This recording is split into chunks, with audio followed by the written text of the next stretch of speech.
everyone, and welcome to another episode of Home and Away, a podcast devoted to all things in and around the world of sport in Kansas City soccer. I am Drew Vanderploeg, joined once again, as always, by my good friend Cody Welton. This week on the podcast, Sporting Kansas City's winless streak was extended to 5 games after a disappointing 3-1 loss in Orlando on Saturday night, after a substantial weather delay, making it 2 separate Kansas City soccer clubs facing significant delays to their matches versus teams from Orlando in the same day.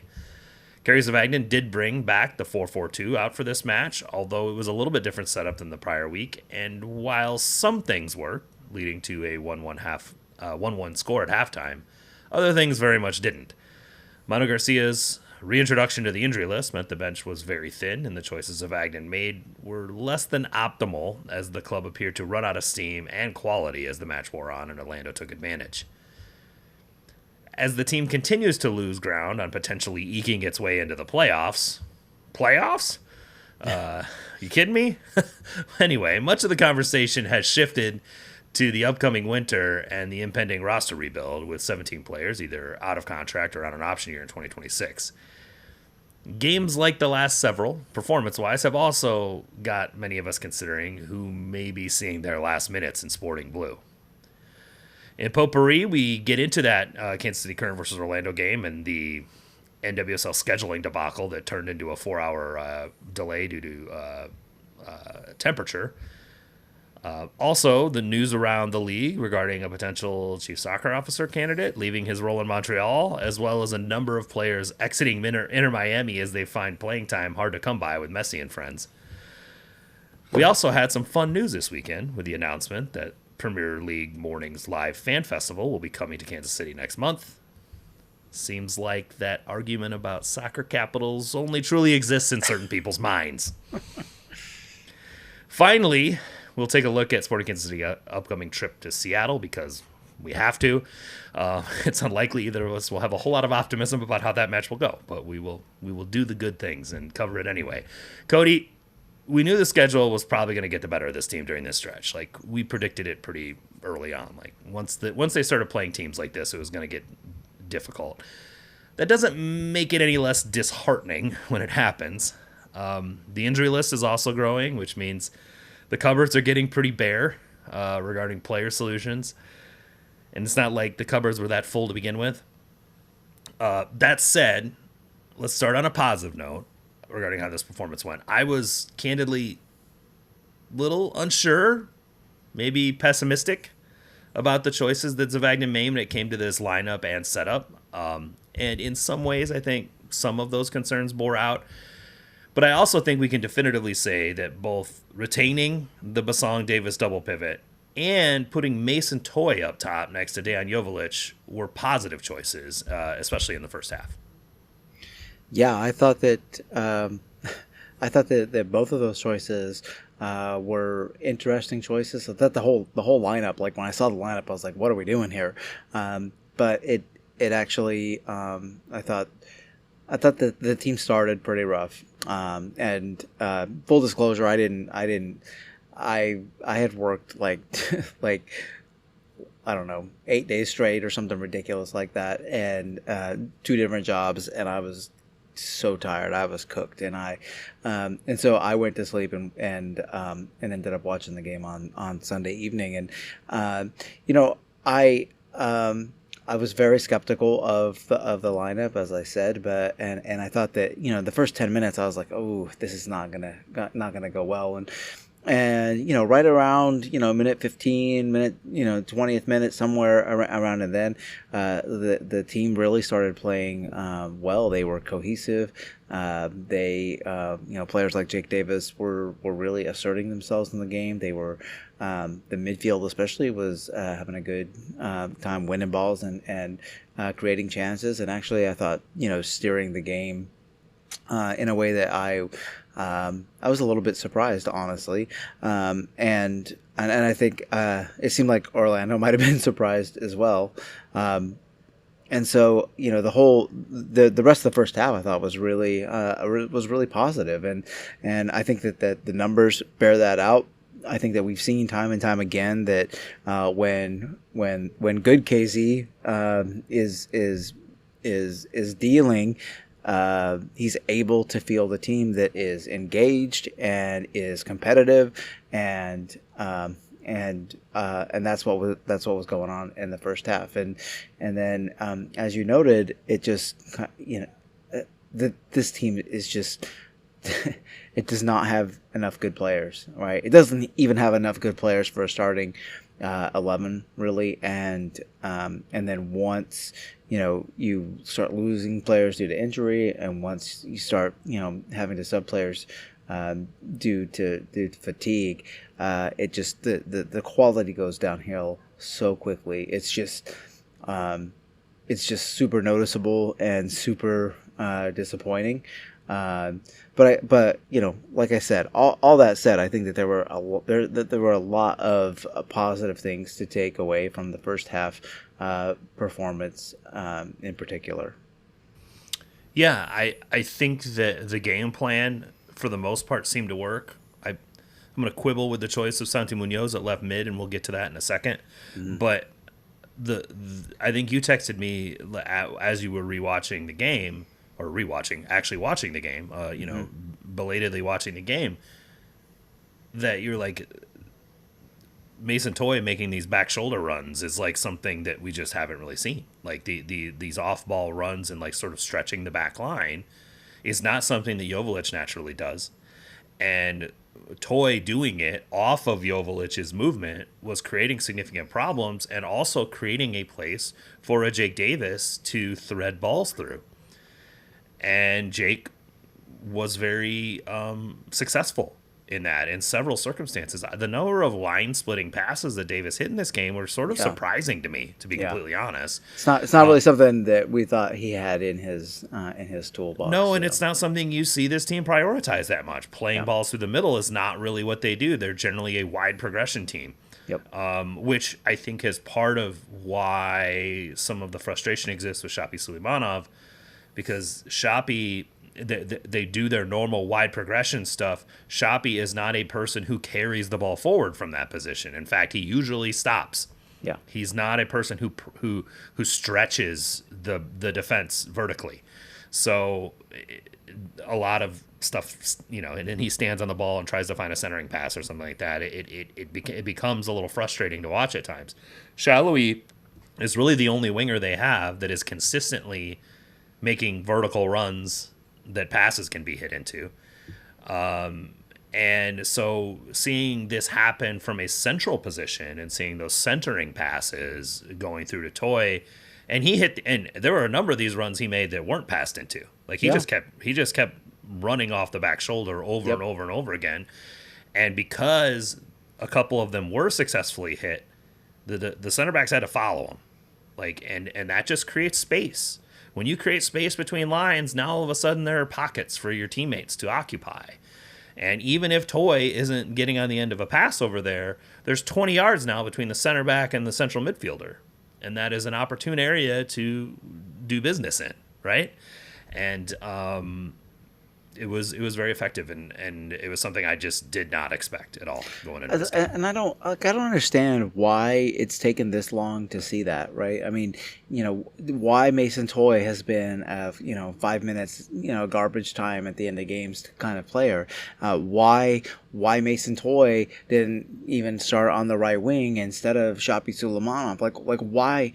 This is one of those things about KZ's choice making that kind of makes me a little skeptical of him as a coach after this season. Is like why? I mean, Toye's defensive responsibilities as a second striker are totally different than as a winger in this system. Sure, but I mean, look, like Shapi Suleimanov is not he's not a defensive. He's not a defensive juggernaut, right? Like you're not going to lose anything by starting literally any other player. I agree. I literally agree with you. But I think from a coach's perspective, you watch training, you see kind of how a 90-minute game goes. And I think to the point that you're making earlier about the fact that this team plays good until they don't, and then it becomes clear that there's just a gap in quality or mental Yeah. execution or physical execution or anything like that. I think Daniel Sperry said something very similar on the Discord about it. Just like this team can play good soccer, just can't do it for 90 minutes. Yeah. And they have a gaff or they have a period where they just aren't all together, and then they get exposed during that time frame. And I think my response to him, and I think you kind of alluded to it, was like it's because they have some good players. They just don't Yep. have enough of them. Yep. And that's just the nature of it. And it goes back to conversations we've been having for months about the fact that everybody has to play at their best all the time for the team to look good. And it's just not reasonable to expect that. But Shoppy, I think for, 95% of his shift is fine and probably a decent defensive winger. He's bad in circumstances, right? And I think, from perhaps a coach's point of view that sees him every day, thinks that Shoppy's 3 bad sequences is less than potentially Mason Toye's 5 bad sequences as a winger, and those are getting out of space or whatever. I don't know that I agree with it. I'm telling you that I think that's what the mindset is. Based on how I've heard this stuff discussed about risk mitigation, that is what I think is happening. And that is the one thing that Zavagnin does that is analogous to Peter Vermees that I don't like. Yeah. Right? There are a lot of things that he does that aren't like Peter Vermees that Absolutely. I do like, right? Yep. But yeah, I think there is a bit of just sort of like holding on a little tight in some circumstances that is just like I don't know if I agree with that. Now that said, this team statistically is improving as the season goes on. Yeah. Not defensively. We knew they were never going to get better defensively. They they just finally signed another center back, and he's played, 12 minutes total or 20 minutes total in 2 games. They just moved back to this double pivot, and it's going to take some time for that to sort of gel with the backline play. But the team is averaging over 2 non-penalty XG over the last 3 games. They only cleared 2 non-penalty XG once in the previous 25 games. Yeah, that's wild. Even in the last 8 games, they're like close to 1.7 at non-penalty XG and north of 2 if you include penalties, right? So like things are getting better. They are. But I think Matt Doyle said it. He just released his power rankings thing. He's like, Sporting's probably playing the best soccer they have all year. They're just getting worse results, and I think because they're playing better teams, right? They're playing better teams. Yeah, exactly. That's really it. It's just kind of how it works, right? And also, they got some results that were not repeatable. They're playing better teams, and they're also playing teams that are in the thick of it, right? I mean, they're playing teams like Orlando is a good team, but they're also a team that has a lot left to play for, right? And the Eastern Conference is so good this year, man. Yeah. There's so many good teams in the East. Like Orlando's like 4th in the Eastern Conference, and they're probably better than all but one Western Conference team. Yep. So like it's just so loaded over there right now, and they're in a really intense fight with Inter Miami and Cincinnati and Philadelphia, right? Like all these really good teams and battling them effectively. So yeah, you would expect it to be a tough road in their stadium. I think my one of my biggest issues with Shoppy is that he just does not seem he doesn't seem very well suited to like the modern game, right? Like he's really a come back, track back, play to feet kind of winger, and especially when the players around him, I'm thinking specifically of the right back, when those players are not quality players who are making off-ball runs that support him, like he doesn't have enough juice to do things on his own at all, right? And when you watch, this was the first weekend that the Premier League was back, and it's unfair comparisons, but like when you watch those teams, like they've got players who make differences, and even the best MLS teams have players who in those kind of positions make an imprint on games. And I think that, he was exposed defensively for sure, but he also didn't have a great game in the attacking sense either. And when you combine that with the fact that that he seems to be getting like consistently just start after start after start, and a player like Shallowy sits, it just makes you wonder, right? There's some weird things going on. There's a single-mindedness towards positions that certain players can play and others there's not, right? Like that is the part I think that is with Kerry that I'm a little confused by. Because when it comes to Zoran Basong, no problem playing at center mid or left back. Right. When it comes to Santiago Munoz, we'll play him as a 10, we'll play him as a second forward, we'll play him as a left winger, fine. Yeah.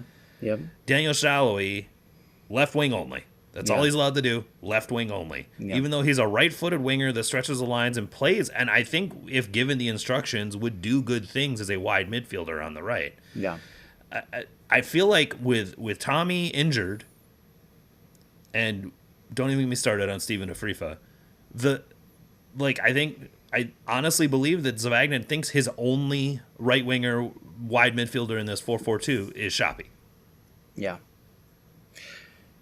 It's I don't disagree with you, but I don't agree with his assessment. I'm saying that's what he thinks. It was like it was like training cone defense out there from both Shoppy and Tyrese Spicer. Absolutely, just Shelton was not any better, right? Like they were both pretty bad. It's weird because with Shelton, I sort of expect, because he's like 6'3", you sort of expect him a little bit to just like reacting agility wise is not necessarily something I expect him to be as good at as certain. But Shoppy, low center of gravity, all the kind of thing, and he is just, you're right. He's more of an old school player. He's not a sort of darty like acceleration guy. Even Johnny Russell was very much a darty acceleration guy. Shoppy is not. He's just like a foot on ball kind of guy, and just trying to curl a left-footed shot into something. And he tried a couple times, and he gets touches in the 18. But anyway, I don't need to like belabor the point. Right wing is a serious problem on this roster right now. Like a serious problem. And that's the thing is that I'm not obviously they're not gonna cut bait with Shoppy, right? But he should. Moving forward in the best case scenario, he is he's a substitute, and there's a better player starting in front of him. And if that doesn't happen, next season, then that's a problem, right? I mean, if the team isn't making moves to upgrade that position specifically, then they deserve to be criticized for it. Yeah, and I want to be clear. I think that I don't think that reasonable minds inside the building believe that Shoppy Suleimanov is it. Right. Like, I don't believe that's true. Not if they watch any other MLS team. Like, he is, sorry. I think that he is what they have now. Yeah. And there's a lot of that on this team, right? I mean, that's just the nature of where things are. He's the least shitty of several shitty options. Right. Maybe. Maybe. I would honestly, I agree with you. I honestly would have preferred that either if you're going to put Shallowy on the bench, put him at right wing across from Munoz. Yeah. I think Shallowy should have started at left wing. I think Munoz was largely anonymous as a left-sided midfielder in this formation. He was more active defensively than I expected he would be, which was a positive. But I'm gonna give you like sort of a dichotomy of two different players in this position. Munoz is not a player who you send the ball through to progress, right? Like he is a person who receives it in attacking areas and does something with it. He is not a person who gets on the ball and takes it forward, which is kind of what you need, especially for this team. Like, for the most part, most of their ball progression comes from width, and it definitely comes up the left side. Shallowy averages something like 9 progressive passes received per 90. Like, they're very intentional about using him in that way. Munoz had like 3 while playing left mid in this one. He grabbed a couple more while he moved to center forward when Toye came off, which is a whole different fucking wild choice that I'm going to get into here in a second. Well, But- and I just want to point out that like it's not. I mean, yes, it's Munoz, but it's not just him, right? Like he's happened to play on the same side as Tim Leibold, who was not good at all, and that makes a difference too, right? It's like when you have a healthy Ndenbe and Shallowy over there, the ball just it progresses quite easily up that wing, and that's not at all what was going on. It does, and then there's like what happens after that, which is my my concern with Shallowy. Sure, but absolutely. But it wasn't. I think neither one of those things was happened. Like it wasn't a good. It wasn't a good. If you're wanting to put Santi Munoz in a good position, and starting in a position where he has not started this season, like that's not the right situation, right? That's not a good situation for him. I think I thought about this a little bit. Like, what was Kerry thinking? He's probably thinking that Munoz is naturally gonna play a little narrower, cut into the half space quite a bit, and Leibold loves to wing back it, right, and bomb up the. And there was one play, and I texted Chad Reynolds about this live because it reminded me so much of Leibold. Like he comes bombing up the left side, and they hit this long diagonal to him.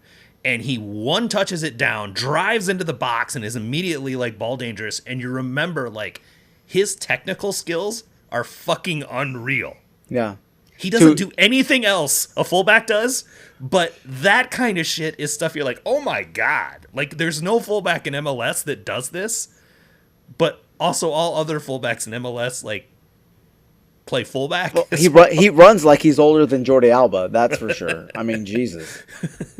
But he comes flying in, one touches it off his left foot, drives towards goal, and it was an unbelievably like clean like sort of sequence. It didn't obviously turn into a goal or anything, but it was very dangerous event. And I'm reminded like of the technical skill the guy has. Yeah. But he cannot play more than 60 minutes. And I also thought, to your point, it was very noteworthy. So Shallowy comes on at right before the hour mark, and they move Toye, who comes off. Again, we'll get there in a second. And they move Munoz to the second striker position, and then 10 minutes later is when Leibold comes off, and they go to the 4-3-3. And it's again, I'm going to get to that one here in a second too. But Basong moves to left back, and within 30 seconds, Basong's up the left wing, drives a ball to Shallowy, and he has a one-timer that's almost a goal. Yep, that was a great sequence. And you're reminded, like, okay, Shallowy with a legitimate left back by him, here's what can happen. And I'm like, why are we taking this off the field to do? I mean, with Basong at some level, I sort of get it, but I think Shallowy's played with Leibold enough that they would have figured it. You know what I mean? Like, sure. I don't understand. I get if you're going to bring on Toye to try to press their back line a little bit, fine, but you don't have to shove Munoz into left wing to do it. Yeah, I totally agree. It just seemed a little strange to me. Everything else about it, like, it seemed in the first half seemed to work out, but that whole situation seemed a little strange. No, as we've discussed many times, you don't have to play with fullbacks at all. So, you don't have to get trapped into having to start Shelton and or Leibold. That's not a choice you have to make. We've had this conversation many times. And it's not going to change. They're just. Yep. We'll get into the tactical corner. And what would we do with this roster is coming. It's coming. But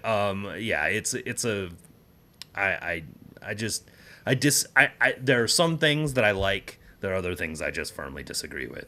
So let's talk about the things I disagree with, which were the changes. Because bad KZ came out when it came to changing what was going on, right? So you take a guy who has been the entire match stretching the back line and creating problems for being the a problem defense, being a legitimate problem. One of the few guys who was doing that for the entirety of the match to that point. Yeah. And you take him off the field. Yeah. And you move the other guy who has done almost nothing in the game, and you move him into his prior position.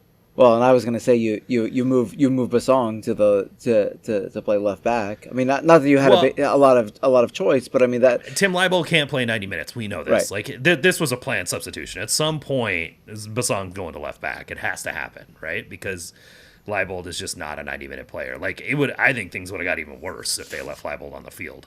So yeah, you're probably right.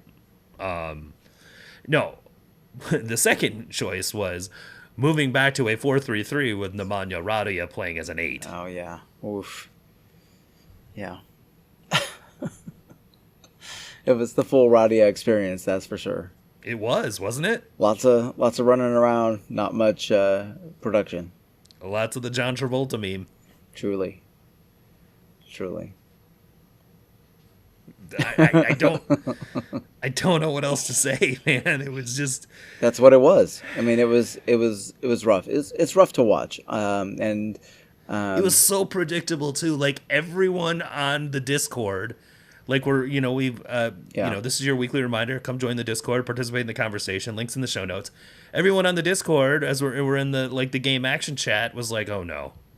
Yeah. As soon as Radia came on, we're like, what is this going to be? Because it's Radia and Bartlett come on at the same time. I was like, this is 4-3-3. That's what this is. Yep. And everybody's like, oh, no. Is he just not able to play in a double pivot? Like, I don't understand. There's so much I don't understand. I don't get.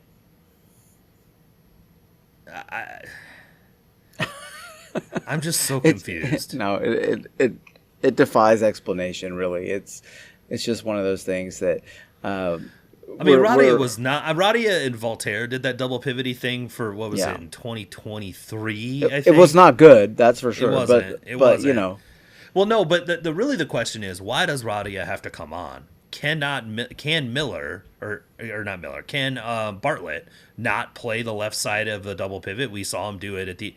I think, like I said, I think so much of this is about putting Bartlett in a role, in a position that he recognizes. He wasn't good either. So, like he had a really terrible time on the field. He made almost no positive impact at all. And he's late to close on one of the goals, there's just that's an issue that I've had with him for a while. He doesn't recognize passes into his area soon enough and close, and this is a problem this team has in general. They don't press the ball well enough in zone 14 or inside the 18-yard box. It's just an issue they have in general. But I don't know, man. I mean, I am left. I did say this at the time. When you look at the bench, it wasn't like there's no answers really. I mean, there's just more problems. Moises Caicedo isn't sitting on the bench, okay? Like right. They don't have have like good players sitting there like waiting to come in to impact the game, whereas Orlando, so Pareja brings in Alex Freeman at halftime. Yeah, and boy, was I immediately reminded what a good young fullback looks like when he came in the game. Jesus Christ. I'm sorry, man. Alex Freeman is miles beyond any fullback on Sporting Kansas City's roster. Yeah. And he's like 22. Yeah. He's just way better than any of the fullbacks that Sporting has. And then Pareja makes 2 sub-window changes right at like the 70th minute, which is Enrique and Angulo. Or no, it's Enrique and Angulo and then Nico Rodriguez, right? So like he just brings, like, Orlando's just better. They're just better. Yeah, their subs are as good or better as the players who started for Sporting Kansas City, and that's the case with a lot of these teams that are at the top of the East and West. Is that they just have which is better why players. we're going to have a conversation about the 17 players who could leave in the offseason, because like literally you need to be considering it in that way, because even Enrique and Angulo, maybe you could say that if Garcia and Tommy are not injured, Sporting has players of that quality that could have come on. But I mean, still, it just they don't have a single fullback of the quality of Alex Freeman. No. At this point, they don't really even have a fullback, right? that's good enough to even start on. I mean, as much as I'm kind of done with the Logan and Denbase experience, I think he's good enough to start an MLS. Yeah. I think he's a starting MLS qualities fullback. I don't think that he's worth what he's going to want money wise. And as I said on the Discord, and Mike Kuhn brought this up, and it's a valid point. We just sort of glossed over this fact last week when I said this.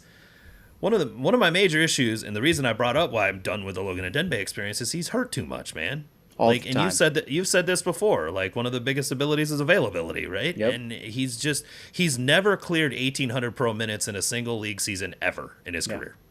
Yeah, that's a problem, especially if you're looking to really invest a considerable sum in paying a player to do that job. Like they have to be a reliable starter, Especially at fullback, man. Especially at fullback, yeah. Starting fullbacks, they typically play like 2,500 plus minutes. It's just kind of the way it works. Yep. And if you can't get there ever, Yep. I mean, it's not. I don't think it's necessarily his fault that he gets injured all the time, but you're also asking someone to invest several $100,000 a year into you in a salary cap league where he's not going to be a U22 anymore. And that was more of my issue with Denbay. It's not that I don't think he's a good enough player when he's healthy. It's just he's not healthy enough, and the cost is too high for someone like that. Yep, I don't disagree.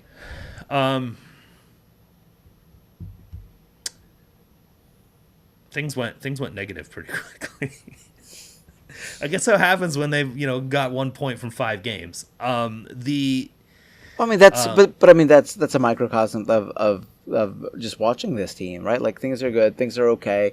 You're like, okay, I can see it, and then when they go negative pretty quickly, and the wheels have kind of fallen off these last 5 games, and it's completely predictable, but that doesn't make it any easier to stomach. And we're all fans. We all love this team. We all plan our schedules around either attending games or watching games on TV, and it just sucks. It just sucks to when the team you follow is not competitive, and that it's they have a long way to build themselves. They're competitive enough for a long enough streak of time in a game to just sort of make you think, oh, maybe they might do this. Is this happening? This could be happening. Oh wait, no. no. Never mind. Anyway. I was gonna make a Spurs joke. I was gonna say I'm not going to. I was waiting for the Spurs joke. I almost made it myself. I can't make it because I'm. You know why? Because Richarlison had a brace on Saturday, and we're all is right in the world again. I'm super high on Thomas Frank and the Spurs right now, so I can't. I mean, hey, look. 1 game sample size, but that sample size looks great. But it's not though. It's not a 1 game sample size. True. Because not with Frank. We have years of watching him coach Brentford and coach honestly players that were not as talented and maybe with a squad that wasn't as deep, and he did a great job. And man, I'm optimistic for Spurs fans. So if we can get Richarlison unlocked, man, I will be so happy. Me too. That big dumb idiot so much. I love him. He's such a doofus, but he's so lovable, man. And totally agree. That goal he scored, and both of the goals he scored were on really nice crosses from Kudus as well. Yeah. So like that's the new signing, connecting with. But that freaking bicycle sort of scissor kick thing that he did to score was beautiful. It was quite nice. That is your Spurs talk for the week. We're moving on. John Pulskamp. Still good. Not great. No, he was pretty bad in this game. No, he did not have a great game, but he also he had an uneven game, right? He wasn't completely terrible. He had 4 saves. He had good saves, but he. So this is my point. Right. This is the point that I was going to get to. If he has to use his brain, right. problems occur. If he just acts off instinct and just uses his skills, he can do really nice stuff. The save he made where he did the drop down split with his foot was fantastic. Unbelievable. Really and you're good. reminded of the fact that this guy is an insane shot stopper. Yeah. An insane athlete. That's wild stuff. The first goal Orlando scores where he decides to come off his line was an absolutely insane decision. It was. He didn't even beat Jansen Miller to the ball. No. Miller had to slow down so he could go try to. He takes himself completely out of the play. Yep. And he did it, and then he did in the second half where he had sort of come out and saved it, and then it somehow dribbled off of him, and then he almost like gave up a penalty kick when he realized that he had to go get the ball. Yeah, that was wild. Like he doesn't interpret information quickly enough when there's like critical decision making to be had. Yeah. But yeah, like if he's acting off instinct, he's fantastic. It's just like he's got to keep it simple. I think like Chad Reynolds texted me. He's like, this is the prime example of him doing too much. Mm-hmm. Like, stop trying to do so much. Just, you are an incredible shot stopper. Focus on that. And I think Mike Kuhn said it in the Discord at the time. He was like, that is stuff I see goalkeepers do when they don't trust their back line. Absolutely. And so we've seen a lot of the young players the Sporting Kansas City has try to do too much, or even a player like Eric Tommy try to do too much, and a lot of that is because they're on a team that's bad. Right, and they're on a team that they don't quite trust the quality of, and so they are competitors, and they think the antidote to that is to try and do more, and that's not really the way this sport works, right?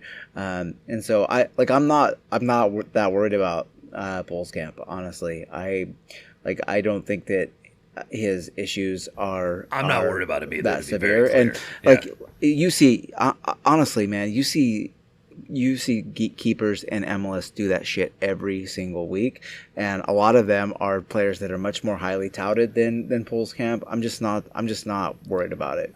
I think in this game it was more significantly stark because you have El Pupo on the other side, right? Yeah. Who is a fantastic MLS goalkeeper and made an insane save on a play that I highlighted in the Discord but did you see this where Basong like sort of hesitates on the top of the box, pulls the defense toward him, hits that splitter right across the top, and Toye is making the run and drives the shot. It was a great save by It was a great save, yeah. But also I was like, oh, we can do this? Yeah. It wasn't that same old bullshit that we normally see where Shoppy goes to the end line and does nothing, or somebody dribbles it across the top of the 18 and does nothing. Like, there were some good things in this game. There really were. Sure. Yeah, absolutely. And Toye was one of them. And yeah, for sure. And then he was making runs, and his teammates found the runs. Yep. And we've been crying about off-ball movement for months, probably years, honestly, when it comes to this team. And that was what Toye was bringing in this one. But yeah, I think, anyway, you see between Polskamp and Galese, you see there's a pretty significant gap between those two players now. But Galese's in his mid-30s and has been a high-level MLS goalkeeper for several years. Polskamp's in his first full season between the sticks. I think he's going to be fine, but I also think it's disingenuous not to highlight the fact that he had a pretty bumpy game in this one. After he had been largely pretty good for a couple months, the last couple games there's been some. And to your point, after not getting wins for several weeks and letting 3 goals by in Vancouver and letting goals by in San Diego, and now you know what I mean. Like you start trying to do too much, right? Yep. Start pressing. Yep. Dufty's going to have to get his arm around and be like, dude, just concentrate on keeping it simple, man. Just do the simple shit right. Like, let's worry about that part. Yeah. Your defenders are going to make mistakes. Sometimes you're going to come up big. Sometimes you're not. But, the best place for you to be is between the posts. 100%. Not over on the edge of the 18-yard box. not on a walkabout. Yeah, trying to tackle the ball off a center forward. What are you doing? Come on, dude. So anyway, what else about this game caught your eye? I think that we already highlighted just the massive drop off with the formation switch. The whole the whole idea behind going with a 4-3-3 is having more players in the midfield to compete and control that space. And the opposite of that happened. And I thought that Orlando really sort of grew into the game even more so after that switch was made. And that was just disappointing to me. And I really think it's almost completely personnel based, and there's just nothing that can be done about that, right? I mean, it's just it is what it is. That was what I noted in the rundown. If you see it, it's like, is Kerry getting a little too weird with his choices, or is it just like the players are just so bad that like there's nothing he could really reasonably do? I mean, he could have just stuck with a don't make 4-4-2, subs, right? Like I mean, or keep subs in the same formation, the same. Yeah. I mean, because what they were doing was working, and you can still, especially if you keep Toye on, and maybe if you put Shallowy on, I mean, you can still hit teams in transition, but they seem to kind of go away from that, and it just all fell apart. Even if he right? didn't want to pull Munoz, put Shallowy at right wing Yeah. and bring off Shoppy and make that decision. And then, 20 minutes later, if it's not working, then you can make, if you were worried about pulling Munoz off because you don't want to bring off a high quality attacker, then pull Shoppy off. Right? Yeah. Like there are things you could have done. Pull your lower quality attacker off. I mean, sometimes it really is that simple. Sorry. Yep.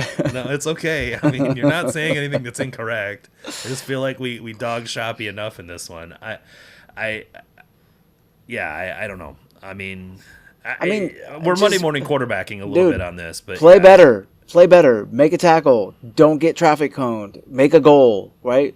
Like give an assist, like do something positive, and you won't get dogged. I mean, that's here's the thing about this, and this does come into play a little bit when I evaluate this team, because when you're looking at an MLS roster, and we're gonna migrate to this conversation of the roster, so I can start here. When you look at an MLS roster, there are limited available amounts of money you can invest in it. You are limited in where you can place dollars. Zoran Basong could be on the supplemental roster because he's getting paid so little, and he is infinitely better in this game than Shoppy Suleimanov. Yeah. Whose cap charge is well into the north of $1 million range. So yeah, a player like that who you've invested that much in, so you're talking, the total salary budget is around $11.5 million. I mean, you're getting extra games, so it's really like 13 with the four U22 model, but still, Shoppy Suleimanov is in the 10% of your salary budget investment range. Yeah. And you're getting less out of him than you are a guy who is 1/13 that investment. Yeah. And so for me, yes, that comes into account when I evaluate his performances. This man is expected to start every game. He is starting every game. I need to see starting winger and MLS level performances, and I am not seeing them right now. And so I don't think it's mean or targeted or anything like that to say, hey, look, this isn't good enough. And it's also like on the coach to go, I'm not getting enough from this. Maybe it's time for you to sit to start a game. Yeah. And the only time that's ever happened this season was when Eric Tommy was healthy. Yeah. It's confusing. There are plenty of ways you can tell Shoppy to take a seat without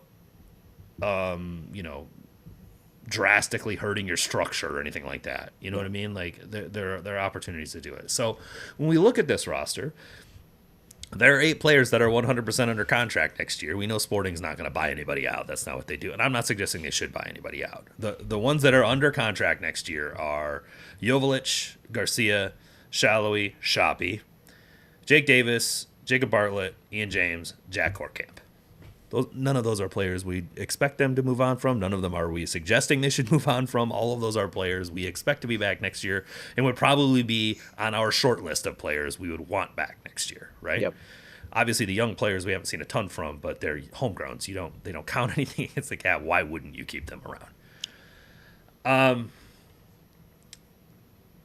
then comes like the whole list of additional players and what you would do with them. And I hesitate to even have this conversation because there's no chief soccer officer in place. We have no idea what type of game model, system, tactical formation, any of those whatever phrase you want to use for it. We have no concept of how they want this team to go play soccer.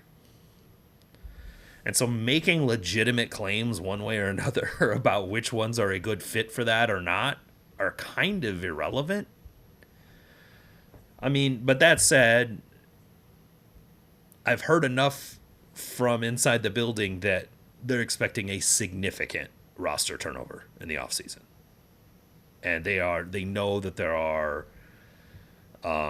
limitations on the roster that they need to improve. So the people, so I'm gonna name these off, and we're probably gonna disagree on these a little bit, but these are the ones that I think maybe might be worth keeping back, maybe not. Okay.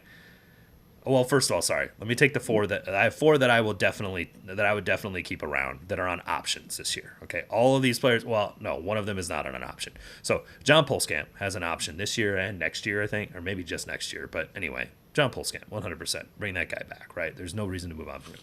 Zoran Basson, 1,000,000%. Assuming his option year is not, and it couldn't be some sort of crazy escalator given what his comp has been. 100%. Zoran Basson. Jansen Miller has like several option years in his draft contract. Not only are they going to pick up his option, they're probably going to sign him to a guaranteed deal for the next several years in the offseason, which they should. Yeah. The last one that I think they should bring back is Volater, just because otherwise they're trying to sign how many center backs in the offseason? Yeah. Yeah, that's the only one on the list that I would be iffy on. But Volater didn't have his best game against Orlando. He wasn't bad, but he didn't have his best game. Oh, but it wasn't Joaquin Fernandez levels of bad. Right. It was not. He gets caught in a upfield tackle on the second goal that Orlando scores. Yep. That is not ideal. But also Bartlett had rotated behind and then still didn't close. Yeah. Yeah, so I don't know. I totally you know what agree. I mean? Yep. Like that kind of shit happens. But I do think. Sometimes. I mean, I do think that some of that is down to coaching. I think that we have oftentimes seen Sporting's center backs get stranded high by pressing up into the midfield when maybe they don't need to do that. Maybe that should be the responsibility of the defensive midfielder. But that said, I think Volater's a fine player, and I would be okay with him on the team. My main problem is that when you have your center backs as Miller and Volater, you don't have any offensive set piece attacking power at all. Right, and so like when you look at the balance of the team as a whole, like you can't just consider they defend okay, like they're not gangbusters, right? But they do okay, but really like they're not adding anything above that, and for this team to be a dangerous team, it's got to get better on attacking set pieces, and I just like these are not those players. They're not the players to do that. Just look at Arsenal. It's the only way they know how to score. Right. They somehow keep winning games that way. I would prefer not to look at Arsenal. Yeah, so. Exactly. Please don't make me watch that team. Anyway, I think that I hear exactly what you're saying. I think Volater. I'm trying not to be like Vermees and get wooed by the fact that he's a left-footed center back that can hit a really nice ball. And also, I think Cameron said it in the Discord during the game. He ranges forward on the ball, and it's kind of fun when he does that. It is. And I mean, even I get a little bit misty when I see the center backs rolling up into the attack and then sort of rotating off. And he stayed up there on that one play, and it was kind of fun. And so there is stuff that he does that definitely. I enjoy. But I would not be heartbroken if they said, "Nah, we're going elsewhere." Like, I wouldn't be heartbroken. If they were gonna go with a 3 center back system, I'm all for it. Like I would be like, "Yep, let's go." Well, so let's have that conversation, because part of this where I'm making decisions about players I'm keeping or letting go is how would Drew do this? If Drew's the chief soccer officer tomorrow, I'm re-signing Robbie Volleder, and we're talking about either Montez or Jacob Bartlett playing in the middle of a back three. Yep. And we're playing a 3-4-2-1 or a 3-4-1-2 or something along those lines. And all of this stuff becomes a little bit academic, and it makes sense. Now you have 3 center backs. You need 5 probably on the roster to make that work. And you need and he makes a lot of sense as a left center back in a back 3. So like that has something to do with why I would keep him, because if I'm the chief soccer officer and I'm building out a game model and a philosophy, I think he fits that. I also think, Bartlett dropping in the back in the middle of a back 3 makes a lot of sense. There was quite the conversation on the Discord today about, the best ways to use Manu Garcia and, like, can he work in a double pivot? And it's like, look, Darlington Nagbe and Dylan Shambo play in a double pivot for Columbus, and neither one of them defends at all. Right. Okay, so, like, it can work if you do it the right way. And what they did in that circumstance is they moved Sean Zawadski out of central midfield back to the middle of a back 3. Yep. And I don't know, like, people are making their own choices within the building about what the best thing is for the development of certain players.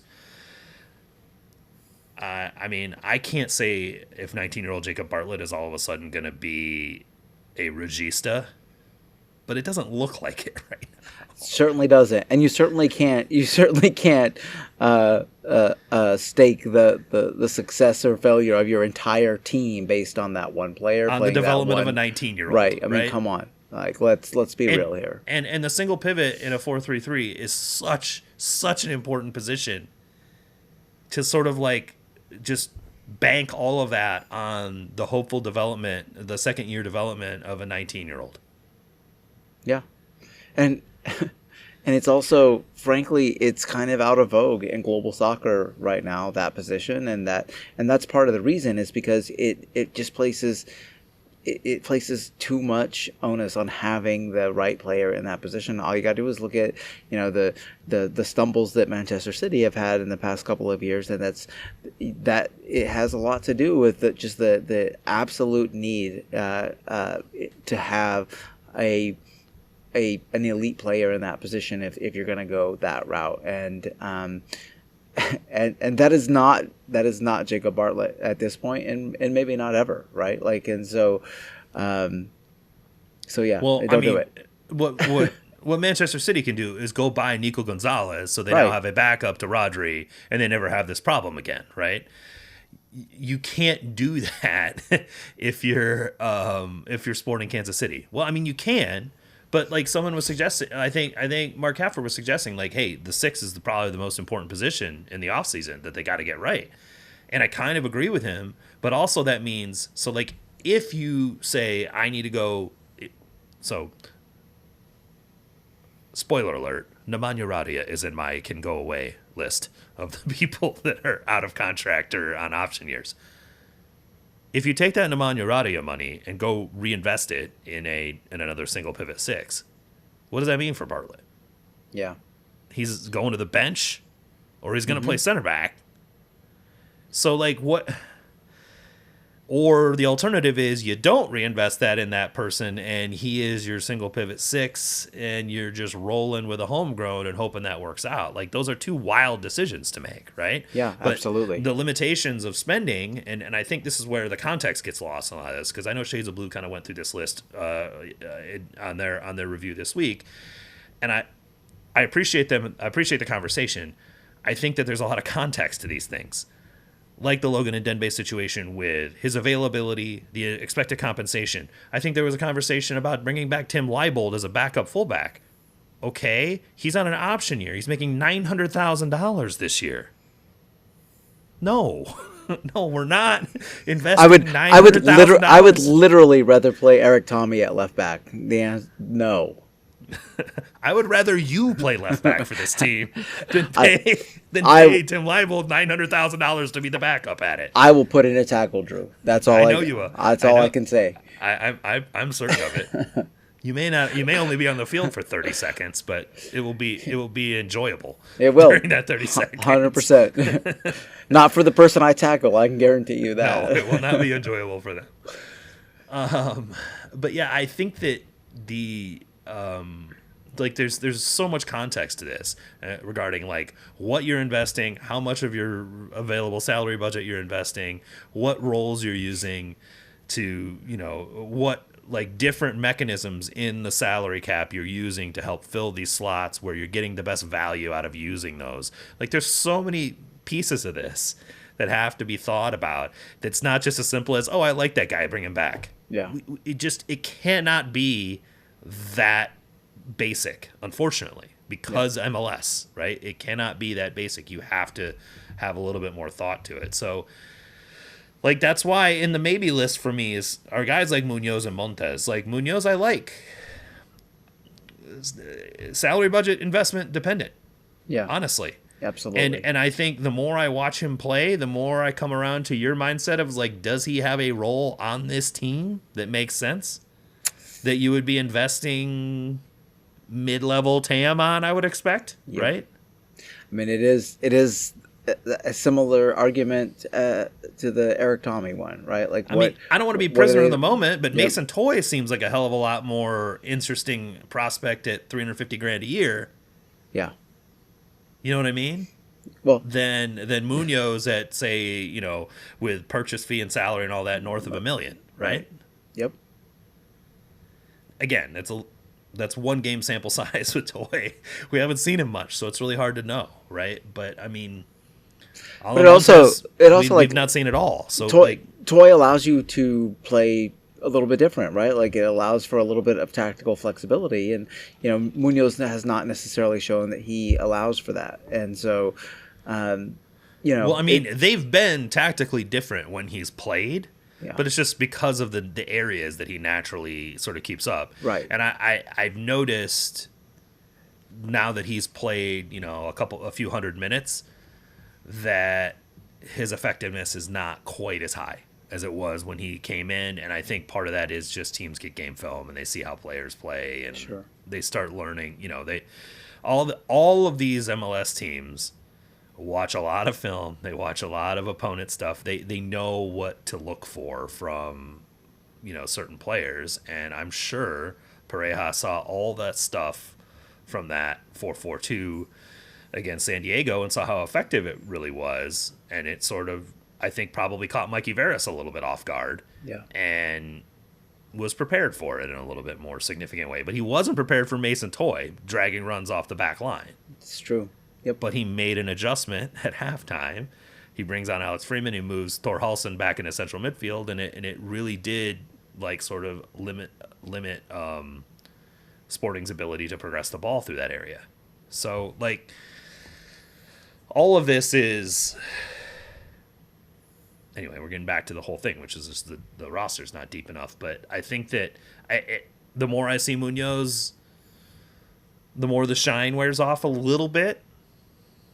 But I like him as a player. I think he's good, but he may be a good bench player.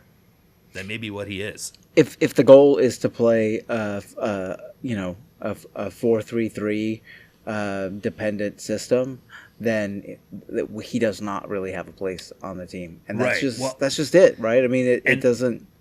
And that's why. So that's why I think I would keep Toye. If it's Drew doing his 3-4-2-1, which is what I'd love to do, 3-4-2-1 would be ideal for me with this team and the basis they have. I would like to see Munoz, Tommy, and Toye come back, to be completely honest. I think that setup, I think Tommy can play either one of those sort of 10s. Munoz can play either one of those 10s. Toye can play as one in a kind of a 3-4-1-2 or as the striker in those. Like all of those are players I'm interested in keeping, assuming Tommy's comp doesn't need to be insane. He's kind of, gotten the end of his big deal with Sporting. So if they can get him for right around $1 million, kind of like they did the last couple of years with JFR, I'm kind of okay with that. You have multiple attacking options that can sort of rotate in and out of those places, and that would sort of fit in the style of those positions. Yeah. If they're going to end with a 4-3-3, I don't know that you keep any of them. No, it doesn't make Toye sense. maybe as a backup striker. That would be it. Yep. And that's the thing, is like none of them make a whole lot of sense for a 4-3-3. Yeah. It's a conundrum.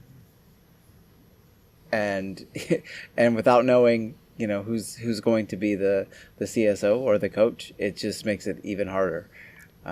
Even less exactly. Like that's the thing. It's like here's the thing. There are several players I am perfectly ready to move on from, regardless of who the CSO is, what the formation or game model is. Let's hear him. Nemanja Radia, Joaquin Fernandez, Adrian. I did the Adrian Brody thing. I did the Brody thing. And my name is Andrew, and I still got that shit wrong. Andrew Brody, Kyrie Shelton, Tim Leibold, Steven Afrifa, sorry, bud. It's been fun. Bye. Memo. Again, those are guys that I'm not like super concerned about from an investment perspective, but I just, There's no reason to keep any of those players. Yeah. Open some supplemental spots. Yep. Give a homegrown deal to Chelo Shantrit. Give a homegrown deal to Kashawn Hines. Yep. Whatever. I don't care. But open up those spots for guys coming through the academy in the twos. And there's some significant investment in a few of those. Radia, Fernandez, Shelton, that's like $3 million in salary budget, just those three guys. Yeah. So, but there's a lot of people a lot of players they need to sign. You know what I mean? Yeah, and it's not just this isn't Football Manager, man. You're not just signing players. I mean, you're having to deal with international roster spots and green cards, and you're also having to deal with getting the players. I think Sporting's in pretty good shape on international roster spots and all that kind of stuff. You're also having to deal with getting players who can play well with one another, not just in a vacuum themselves, and that's an even more difficult proposition. So I have a question about that, and this kind of goes back to the Zavagnin conversation. I agree with you that is a thing, but we've also seen in MLS when you can get the right coach around, they can shift that stuff pretty quickly in a positive direction. Yeah. I think specifically Jesper Sorensen in Vancouver, BJ Callahan in Nashville. Nashville plays really fun soccer now, really fun soccer with mostly the same guys. Yep. Same thing with Vancouver. Thomas Muller's first game was kind of fun to watch too. He's gonna be if he keeps playing like he did in the last half hour of that game, he's gonna be fun. But I think that we've seen Wilfred Nancy, we've seen different coaches have significant impacts on rosters and getting them to play well together. I don't think it's fair to necessarily try to compare Kerry to those guys right now, but also, I mean, Sorensen took a team that was kind of okay last year and made them like one of the best teams in the conference. Now, granted, the Western Conference isn't quite as good as it was in the past. Do we think Kerry is that guy? I mean, frankly, no. I don't. Okay. I don't know that I've seen. I think that he. I think that about he has how bad Montreal was the first year Wilfred Nancy was there. Like they were pretty poor. He has done, I would consider, maybe a slightly above average job with this roster, but it's not. It's not gangbusters, right? It's not like a jaw dropping, Nance or Sorensen type of deal, and so maybe that's being unfair. I don't know, but I don't think we've seen enough to be completely enthusiastic about it. I just I don't think bringing him back would be the worst thing in the world, but I'm not going to be throwing a party for it if it happens either. I'm just not convinced. I'm just not convinced. It's kind of like the Pulskamp thing, and maybe that's an apt comparison because this is Kerry's first go around as a head coach, but it's it's almost like one step forward, two steps back sometimes, right? It's like there's something he makes a good lineup decision and then undermines it with crappy substitution choices and patterns, or the opposite, right? Like the starting lineup is a little questionable, but then he rescues it by coming up with some good in-game substitutions and tactical adjustments. But in terms of putting it all together in a way that makes me feel completely comfortable moving forward with him as a coach next season, I can't say that I've seen that. Yeah, I think the noteworthy difference between, say, Callahan or Sorensen or Nancy, if we're having this conversation, or Mikey Veras in San Diego, and that's a little bit more of like a structural sort of top-down thing that we discussed before about Right to Dream and kind of how they're set up. But compared to any of those, Kerry does not, like, he is a little bit separate from Vermees in the fact that he doesn't have an ideologue kind of mentality towards how he wants to play. Kind of works against him, doesn't it? It does, because you don't know what he wants. All four of those coaches play a very specific system and a very specific style, and have coached his guys up to play that way. Yep. Right? Yeah. Like, our biggest issue with Vermees and his idealism is not necessarily that he was an ideologue. He was dogmatic. He was dogmatic in a way that was youthful 8 years ago. Right? And isn't anymore, and required some adjustment. And we weren't seeing the adjustment. And Kerry, maybe that goes against him a little bit. Yeah, I mean, it would be really interesting for someone to just ask Kerry, what his preferred style, what his preferred game model is, what his preferred formation is, how he, if he had an unlimited budget, like what kind of style of football would he prefer to play, or if he had an unlimited budget in MLS, parlance, like what would his team look like? Because I don't think anybody really knows, right? I mean, it's really hard to decipher that from the things that we've seen on the field, that's for sure. Yeah. And you would think after 3 months with the club, that's kind of the team, that he would, if he was going to change what they were doing, he would have done it by now. But he can't even decide single pivot or double pivot, right? Like, it's not even. We're still sort of waffling back and forth on which was something Peter Vermees figured out last year. Right. Yeah. Right. Like, Zoran Basong and Jake Davis was something we were doing most of the second half of last season. Yeah, absolutely. And that was pre Jacob Bartlett, but still. Yeah, but we know how much Vermees loved Radoja and would play him whenever. And it seems like the same thing with Zavagnin, right? Like, so, I don't, like, I'm not sitting here trying to shit on players. I just think the performances by Radoja have not been good enough for a guy that you are investing the level of salary budget you're investing in him. Again, it goes back to the Shoppy conversation. If a tenth of your salary budget is invested in a player, you are expecting a certain level of quality out of that player that is not circumvented by a 19-year-old homegrown or by a 23-year-old homegrown making a quarter of what you are. Yep, absolutely. It's not rocket science, when it comes to that. You have to produce. That's your salary and investment means something in this league, and it means something in every league, but it means it a lot more in MLS when you are limited with resources. The way that these teams they are restricted with how they can spend money, and so when you are absorbing a significant amount of that restricted amount of money, you are expected to perform at a certain level, and when you are not, the criticism is going to come your way. It's just kind of how it goes. Okay. As you noted, all of this completely academic without a chief soccer officer. So let's move to potpourri, just like your favorite Jeopardy category. We got a few topics in and around the sport in Kansas City MLS soccer sphere. I'm going to go a little bit out of order because we're talking about a chief soccer officer.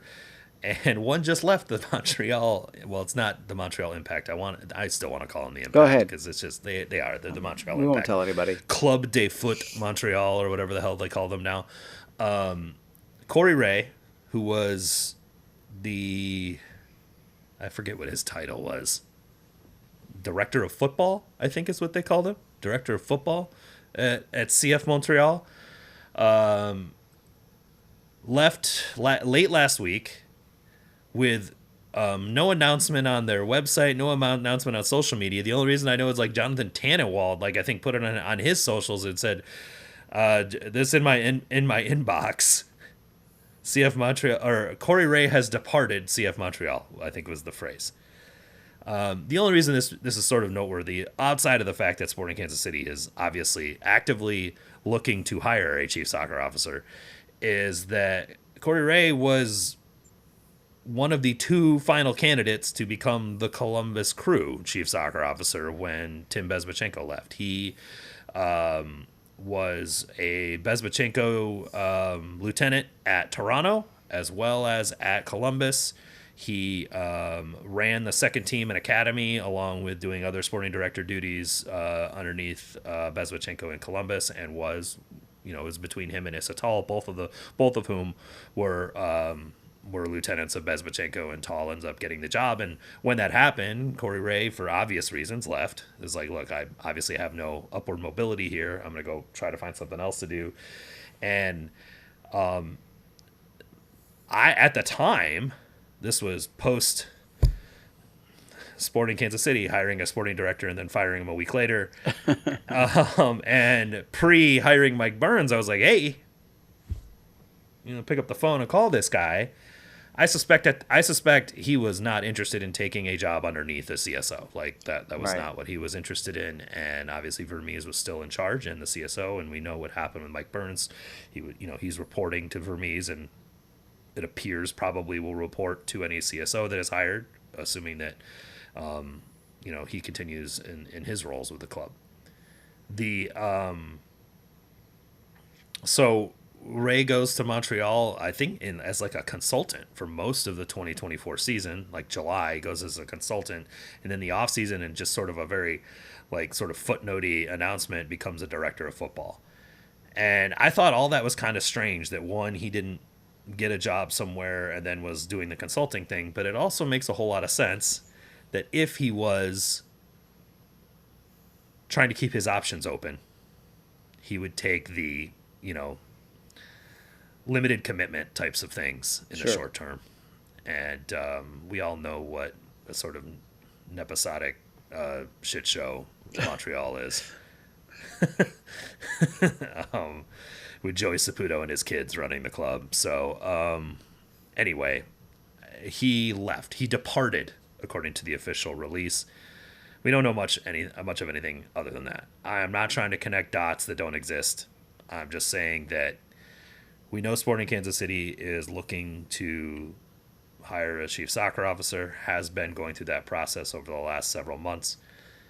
They are wanting to close on that business as soon as possible. And this guy sort of just out of nowhere left. That's what we know. Yep.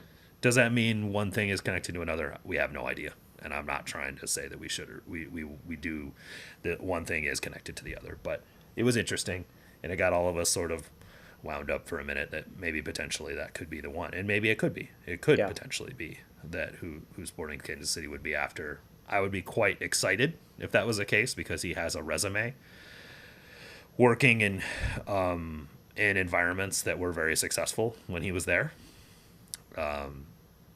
Bezbatchenko led Toronto FC when they won the treble. Remember that? Sebastian Giovinco, Altidore, Michael Bradley, that was all Bezbatchenko.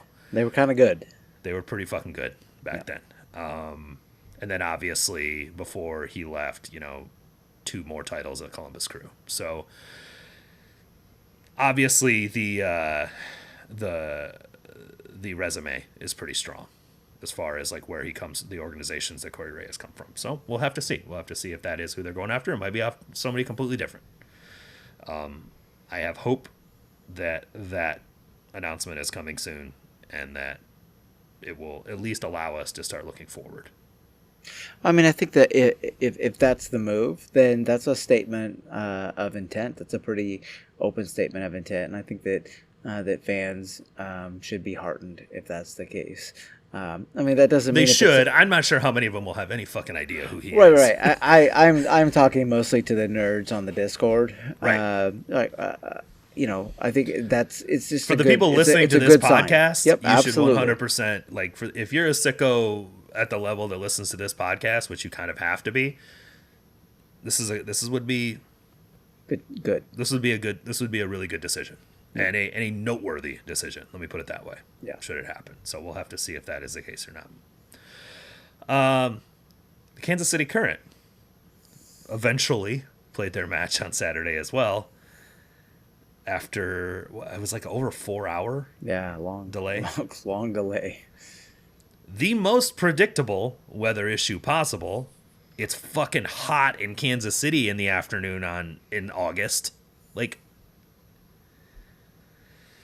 so the this past weekend is the weekend that is always the Ethnic Enrichment Festival out at Swope, and my family went for like 2 years. We loved it, but it is always hot as hell this weekend, always.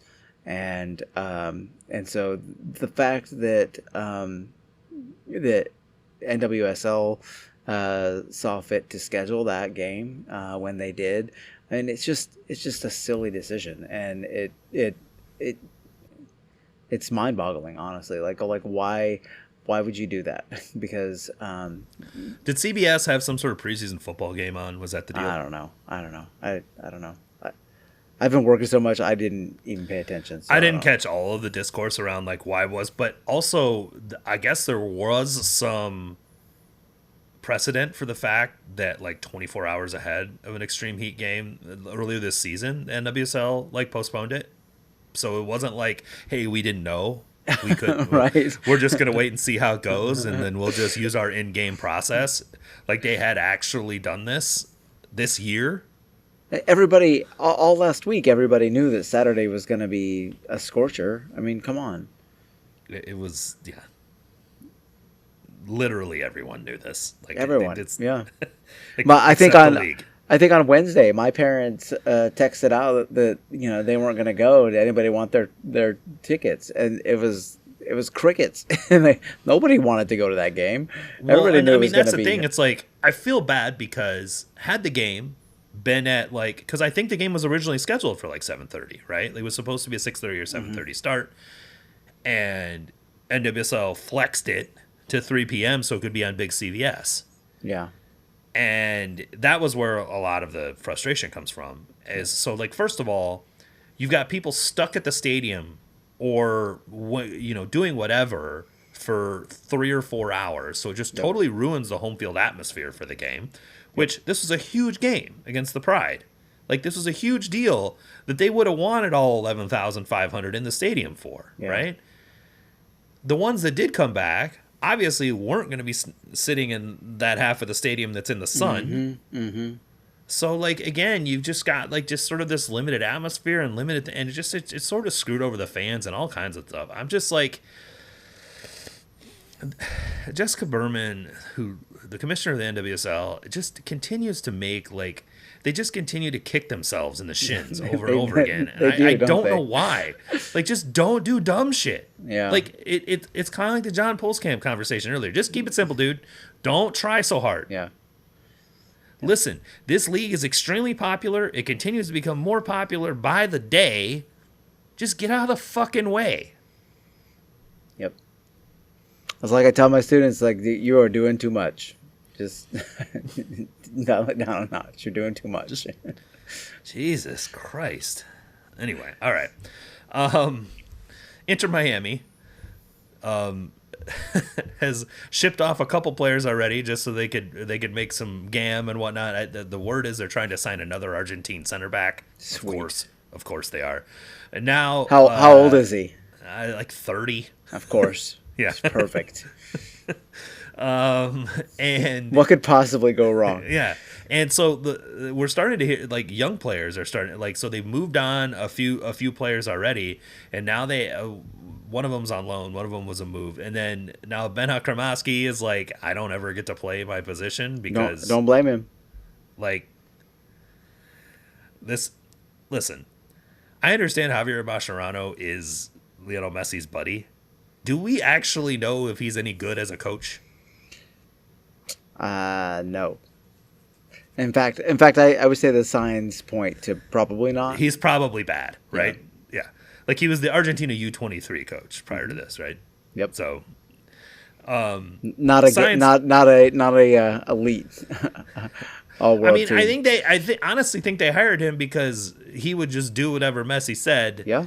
And I think there would that's be accurate. there would be limited tactics and just like here's the formation we're going to play. He's reporting to CSO Messi. Exactly. And so it means for players like Bernard Kramaski, for like David Ruiz, who is also reportedly potentially leaving as well, who has had a few caps with the Honduran national team, potentially would like to be on that team if they qualify for the World Cup next year, needs to play if he wants to do that. Kramaski, I think, is a fairly good central midfielder at MLS level. He's okay. I mean, for a 20-year-old, he's pretty good. Yeah. Both the eye test and the statistics line up with the fact that he's a pretty good player. I mean, he played at the Olympics. He got some first-team national team caps. Guys don't get that kind of look if they're garbage, right? And he can't, like, when he gets to come on, he comes on as like a winger or sort of a second forward or whatever. They kind of can find a spot for him because when you have Rodrigo de Paul and Federico Redondo and like all these other kinds of players, like you're not getting on the field, right? And so it's just, this is what happens when Messi and friends invade your team. Yep. And they had brought in all these sort of young, talented players, and now none of them get to do anything because they just get to sit and watch Messi play or get whatever position Javier Mascherano decides they're allowed to play for a couple minutes. Yep. And it's great for increasing the enterprise value of your club. It's not great if you want to continue to develop that club into being, because like you can't just spend money forever in MLS and be good. Yeah, and it remains to be seen whether it's a worthwhile strategy just overall in terms of winning silverware. Yeah, that's the thing. Like Messi comes on the second half and has a goal, and then has it. Did you see that assist he had to Suarez? It was great, man. Oh my god, it was great. Jesus. Yeah. The ability to see that pass and actually accomplish it. Yeah, that's pretty special. He's just so much better than literally any other player I've seen live. Like he's just so much better. So yeah, when you've got that, you just kind of just keep rolling, and I get why you would do that. So anyway, I thought all that stuff was interesting. Look, I said this in the Discord. Sporting Kansas City has a couple U22 slots open. Yeah. About to have 4 U22 slots open. Yep. And has plenty of minutes of central midfield available. So I would not mind them making a phone call at least to see what that would cost, because I do think that having a nice young positive central midfielder wouldn't be and it would be a good place to use a U22 slot. 100%, the perfect place. The other big story that came out yesterday, we're recording this on Monday, the Premier League Mornings Live, I think is what it's called. Anyway, the Fan Fest, the Fan Fest that they do at a local location a couple times a year is kind of what they've been doing it lately, right? Once or twice a season, I guess is kind of what they've been doing. Mm-hmm. Once a year, maybe twice a year. Anyway, it's coming to Kansas City next month. Just in time. I don't think you'll be down here for this because even though I know that, as we get older, we wake up earlier in the morning. 6:30 is the Merseyside derby. I can do it. I know you'll be up watching it. Are you going down to Power and Light to see it? I don't know. Remains to be seen. Yeah, that might be a bridge too far for you. I know you'll be up watching it, but so there are a number of really good matches that weekend, and so it's just really cool that FanFest is coming to Kansas City and to Power and Light, and I think it's going to be fun. Like it'll be a good environment. But yeah, it gets kicked off Merseyside derby at 6:30 in the morning. There's a bunch of other good games. I think Tottenham plays Brighton in that one, which will be. I think that might be a decent game. I think it's finished with City Arsenal right on Sunday. The late Sunday game was City Arsenal. Even better. Yeah. So a lot of good matches in that one, and I'm stoked to see that come here. You're not gonna go. You're gonna go say hi to Tim Howard, your favorite pundit. He's gotten so much better. Like I don't mind him, honestly. Yeah, he's not bad. He's not bad. He actually on TV he's pretty good. I will go look just to see Robbie Earl, what he's wearing, because that man can dress. You always love the Robbie Earl outfits. I do, man. I do. It's my style. He's got style. Well, we'll see that, and obviously it'll be the whole crew, and they'll have some special guests. They always have special guests for it and whatnot. And it'll be a fun environment. You can just smell Ted Lasso coming on already. Oh, you know it's coming. There's gonna be a whole lot of Sudeikis and Brendan Hunt and Hannah Waddingham and all the different cast members will definitely be there. Brendan Hunt's a huge Arsenal fan, so I have to kind of deal with that part. And there will be a lot of Arsenal. I mean, because their bar is right there, Johnny's is right there, so I'm sure there will be lots of Arsenal fans. Heavy sigh. Maybe they won't be there on Saturday because they don't play until Sunday. There you go. No, they'll still. I don't believe that. I don't believe that. They'll just anyway. It'll be fun. It should be a fun event. I will definitely gonna try to get down there at least for a little bit to check it out. All right, one thing to look for: Sporting Kansas City heads to Seattle, where things obviously get much easier, right? No, they do not. Oh boy. Yeah. Minnesota did beat them 1-0 last weekend. So Minnesota hadn't Seattle won 7 straight games on a Club World Cup or something like that? Sporting is not Minnesota. No. And Minnesota, another team with a very defined style and philosophy and whatnot, and very consistent in how they execute it. And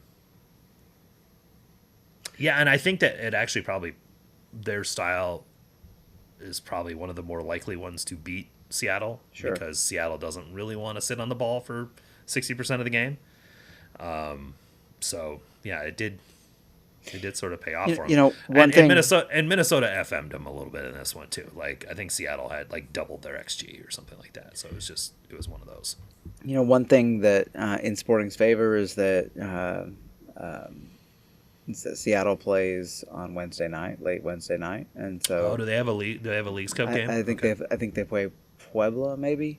There's that, but I mean, frankly, Seattle has maybe the deepest team in the entire league, and even if with heavy squad rotation, they will probably still be fielding a better team than Sporting Kansas City. And so, I think that in terms of what to look for, I think that we just want to look for more consistency, and we want to see Pulskamp come back and have a better showing.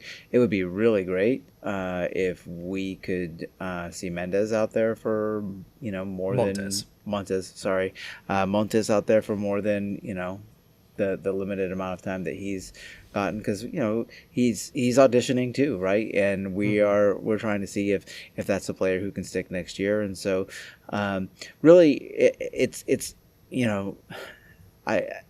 I think that it's everything is about next year and evaluating the coach and evaluating which players. And I know we've been saying that for a while, but it really and truly is that now. Sporting's not going to make the playoffs, and it's really about. They're not going to make the playoffs, Cody? Come on, they're only 8 points back with 8 to go. They could totally make it. Hate to burst your bubbles, but no, I have thought that the whole season, but I've been saying that for 3 months. This team's not making the playoffs. No. It's fine. Look, I'm not trying to shit on anyone's optimism. I am usually the optimistic one, saying, "Hey, here's the bright side of this situation. Here's how things can." It's one of your most annoying qualities, honestly. Yeah, I know. You hate it so much, but the realistically, this season is not what we're building towards. Not at all. It's next season, and I understand at some level Zavagnin is coaching for his job and all the other things that go along with that. He's going to try to do the best he can with it. But yeah, I just let's see what we have. Let's put some players out there. I mean, we know what we have in the Manu Garcia. We know what we have in Joaquin Fernandez. We know neither one of them are going to be here next year. So let's just not. I would. If either one of them is back here next year, I'm going to. Anyway. But yeah, I think that, there's opportunities here to try some things. Yeah. And we are seeing Kerry try some things. And I want to go back to the positives that I said at the beginning of the podcast, which is this team is creating much more chances than they have up until now. So say what you want to about him drastically changing the structure or turning it into something significantly different. The team is creating offensive chances at a much higher rate than they were when he took over. Yep. And even for the first 6 to 8 weeks after he took over. And so we are seeing the team be more successful in that regard. Like I said, averaging 2.0 non-penalty XG per game over the last 3 is a good thing against good teams. Yep, absolutely. And they were struggling to get to that mark for the entirety of the season prior to that point. Mm-hmm. So I think that, perhaps we can take those positives and continue to build on them and continue to try to optimize them. I think that's the thing, right? It's like, how do you optimize them? Who are the best players that help you do that? Let's keep trying to find those things. The one thing I will say about Seattle being deep, yes, they are an extremely deep team, but they are also an extremely injured team right now. Yeah. So there is some, Rusnak, Joao Paulo, Jordan Morris, obviously Paul Arriola's out for the year. All 3 of those guys aren't supposed to be back for this game. Yeah. Ryan Kent as well got injured recently. So, they're pretty limited. It's D-Rose kid playing center forward now. And he has been very good and was very good for the second team before coming up and has a significant, significantly successful second division career prior to coming up for Seattle. So, but yeah, they don't have quite the depth that they did before, especially when it comes to in midfield. They still got it. It is kind of wild that Rusnak and Morris, Arriola and Kent all injured, and they still have Rothrock, Ferreira, Musovski, De La Vega, Minanogu. It's crazy, man. Really, it's really impressive. It's kind of ridiculous, to be completely honest. It's a very well run club. Very well built roster. Really well built. And honestly, Craig Wabel deserves a lot of credit for this because a lot of people talk about Garth Lagerwey and kind of what he did with that team. Yep. And we kind of see what's happening with Atlanta. And I'm not trying to shit on Garth while he's dealing with all of his health stuff that he's trying to get through. And it's not about that. It's more like Craig Wabel's done a great job there. Yeah, he has. And built a really good team. And this is what we would hope Sporting Kansas City can become. Yep. Amen. So then when Manu Garcia and Eric Tommy are injured, it's not like the end of the world. Yeah. The end of attacking prowess. Well, and it's not like Eric Tommy is the most prolific attacker on earth, but Amen. He does score sometimes. He's always good for a pop, that's for sure. Anyway, my main concern in this one is Seattle historically loves to play with width. Sporting Kansas City under Kerry Zavagnin is an ultra narrow defensive team that just leaves the width for ball progression. Yeah, it's not the best tactical matchup. And we've been saying this for weeks, honestly, and that's probably because just these teams are way better. Yep. So that's really what it comes down to. They're just, So we'll have to see how they can work it out. Like I said, Seattle's injury issues are gonna probably get the better of them a little bit, especially with having to play a midweek game. So maybe they'll be a little tired. Maybe they'll be rotating a little bit in this one because their playoff position is fairly well set as far as the Western Conference is concerned. Whereas Leagues Cup, I don't know what Schmetzer's going to try to.